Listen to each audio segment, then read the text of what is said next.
السلام علیکم ناظرین، میں بات کر رہا ہوں آصف اشفاق کی۔ آصف اشفاق جو 21 سال کا نوجوان، 6 بہنوں کا بھائی اور اپنے ماں باپ کے لیے اکلوتا سہارا، جس نے ابھی اپنی جوانی میں قدم رکھا ہی تھا۔ اپنی حسرتوں کو پورا کرنے کے لیے اس نے اپنی پلاننگز اور اپنی منصوبہ بندی ابھی شروع کی ہی تھی کہ اس کے سامنے اس کی موت آ کر کھڑی ہو گئی، اور موت بھی کیسی کہ کسی کی ایک لمحے کی لذت اس کی تمام تر زندگی کو اپنے ساتھ لے گئی۔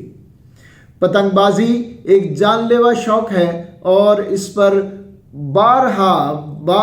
بار اس پر پابندیاں لگ چکی، لیکن لوگ، ہماری قوم اس پابندی کو ماننے کے لیے تیار نہیں ہے۔ میں ایسے لوگوں سے مخاطب ہوں جو اپنے چند لمحوں کے اس خونی کھیل کی خاطر لوگوں کی زندگی لے لیتے ہیں۔ آصف اشفاق 6 بہنوں کا اکلوتا بھائی، مومن آباد فیصل آباد میں رہنے والا شخص، اور اس نے ابھی اپنی زندگی کو خوبصورتی سے شروع کرنا تھا۔ ایک بہت ہی خوبصورت نوجوان جو اس خونی کھیل کی نظر ہو گیا۔ میں صرف اس قوم سے یہ پوچھنا چاہتا ہوں کہ کیا آپ اپنی اس چھوٹی سی ایک تفریح کی خاطر کسی شخص کا قتل کرنا پسند کریں گے؟ یقیناً جس شخص نے بھی وہ پتنگ اڑائی ہوگی، جو اس علاقے میں دھاتی ڈور کا جس نے استعمال کیا ہوگا، اس کو اب اندازہ ہو چکا ہوگا، اسے پتہ چل چکا ہوگا، یقیناً وہ اس واقعے سے باخبر ہوگا۔ تو کیا اس شخص کا اب ضمیر جو ہے وہ اس کو ملامت نہیں کر رہا؟ کیا وہ شخص اب اپنے ضمیر کے ہاتھوں ساری زندگی وہ جینے کے قابل رہے گا؟ ہاں، ایسے لوگ جو بے ضمیر ہوتے ہیں ان کے لیے یہ واقعات کوئی حیثیت نہیں رکھتے۔ جس شخص نے پہلے کئی 100 لوگوں کی جان جانے کے بعد بھی اس نے یہ کام کیا، اسے پتہ تھا کہ یہ ہوتا ہے، تو اس کا مطلب ہے اس کے لیے یہ چیزیں بے معنی ہیں۔ کسی کی جان چلے جانا، کسی کا اس زندگی سے باہر ہو جانا، اور کسی کا اپنے ماں باپ کے سہارے کو چھننے کے بعد قبر میں اتر جانا، اس کے لیے کوئی اہمیت نہیں رکھتا۔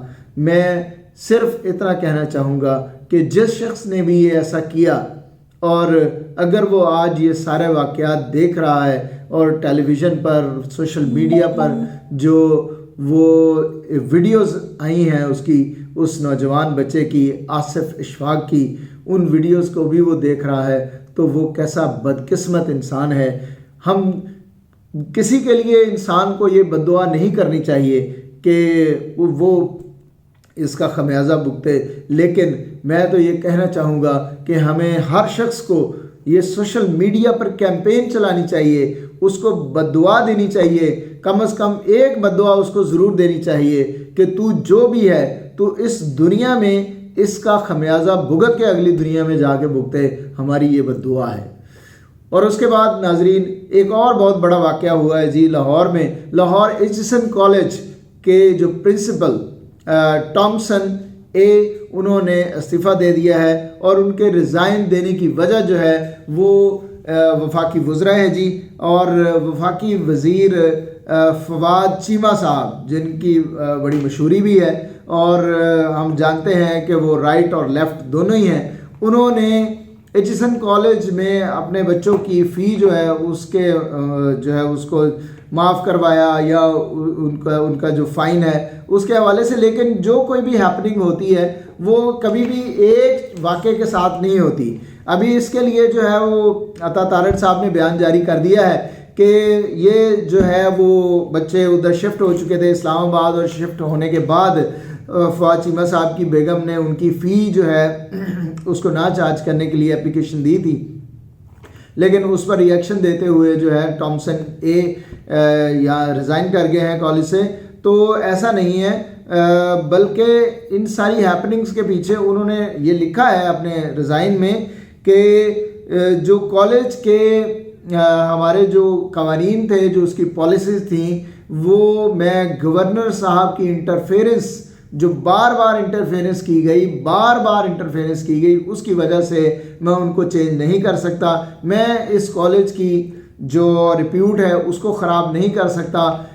ہم یہ جانتے ہیں کہ نون لیگ کے دور حکومت میں پرنسپلز کے ریزائن کرنے کی روایت جو ہے یہ بہت پرانی ہے. اگر ہم تاریخ کے اوراق کو تھوڑا سا پلٹ کر دیکھیں گے تو ہمیں پڑے گا 30 سال پیچھے جانا پڑے گا, تو پھر ہمیں پتہ چلے گا کہ جو ہے وہ کئی وزیر اعظم کی اولادوں کے لیے جو ہے وہ پرنسپلز نے استعفے دیے. تو اس طرح ہمیں یہ روایتیں ملتی رہیں گی.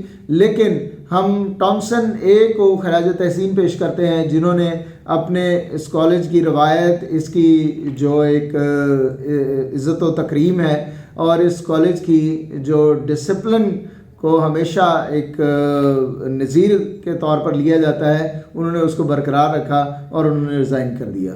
تو ناظرین, اگر ہماری بات آپ کو پسند ہے جڑے رہیے ہمارے چینل سے. Thank you. السلام علیکم.